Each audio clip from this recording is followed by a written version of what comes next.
secara redaksional seakan menunjukkan air itu dipisah, bukan digabungkan. Mohon maaf, saya ulang. Sayyidina Ali dan Sayyidina Utsman bin Affan cerita tentang wudhu Nabi. Dari redaksinya seakan menunjukkan masing-masing dengan air yang berbeda. Dari redaksionalnya. Tapi kan tadi Sayyidina Ali menyatakan bahwa air itu sama. Gitu Pak. Jadi redaksionalnya. Kemudian yang kedua, dari pengkajian lebih lanjut dari praktek dan berbagai qarinah atau indikasi yang lain. Dia lanjut. Wadalla hadithu Sayyidina Ali fi riwayati huna, sedangkan hadis Sayyidina Ali pada ini termasuk hadis Abdullah bin Zaid bahwa Rasul menggabungkan menggunakan air. Jadi Sayyidina Ali dalam hadis yang satu mengatakan seakan itu dipisah, sementara di sini digabungkan.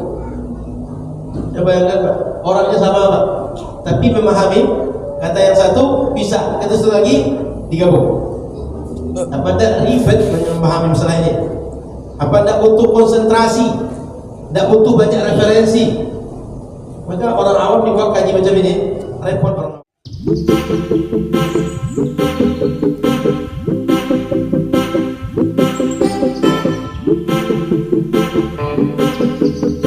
Dilakukan oleh Rasul macam itu 3 kali. 3 hadis yang kita baca dalam satu bab yang sama. Yang satu cerita airnya dipisah, yang 2 cerita airnya sama. Bahkan yang airnya sama muttafaqun alaih, hadis sahih riwayat Bukhari dan Muslim. Maka Bapak Ibu rahmatan Allah Subhanahu wa taala, jangan mudah mengklaim bahwa yang sama dengan saya inilah yang sunnah, yang tidak tak sesuai dengan sunnah. Belum tentu.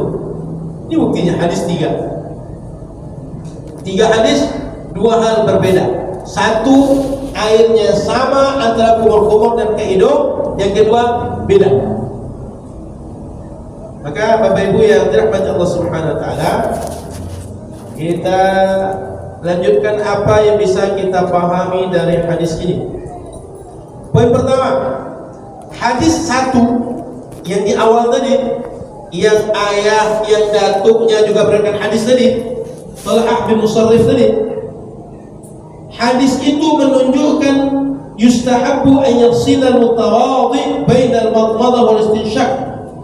Disunnahkan kalau berwudu ambil masing-masing air untuk kumur-kumur, kemudian masing-masing air untuk hidung. Berdasarkan hadis pertama. Kemudian hadis ini juga dikuatkan dari redaksi yang tak menjelaskan dengan detail dari cerita tentang Sayyiduna Utsman bin Affan dan Ali bin Abi Thalib tentang bagaimana wudhu Nabi. Jadi sebagian jalur riwayat sahabat Abu Thalib dan sahabat Utsman bin Affan itu tak disebutkan dengan gamblang apakah dipisah airnya atau disamakan, tapi redaksinya secara literal, secara redaksional seakan menunjukkan air itu dipisah, bukan digabungkan. Mohon maaf, saya ulang. Sayyidina Ali dan Sayyidina Utsman bin Affan cerita tentang wudhu Nabi. Dari redaksinya seakan menunjukkan masing-masing dengan air yang berbeda. Dari redaksionalnya. Tapi kan tadi Sayyidina Ali menyatakan bahwa air itu sama. Gitu Pak. Jadi redaksionalnya. Kemudian yang kedua, dari pengkajian lebih lanjut dari praktek dan berbagai qarinah atau indikasi yang lain. Dia lanjut. Wadalla hadithu Sayyidina Ali fi riwayati huna, sedangkan hadis Sayyidina Ali pada ini termasuk hadis Abdullah bin Zaid bahwa Rasul menggabungkan menggunakan air. Jadi Sayyidina Ali dalam hadis yang satu mengatakan seakan itu dipisah, sementara di sini digabungkan. Coba bayangkan Pak, orangnya sama Pak, tapi memahami kata yang satu pisah, kata satu lagi digabung. Apa tidak ribet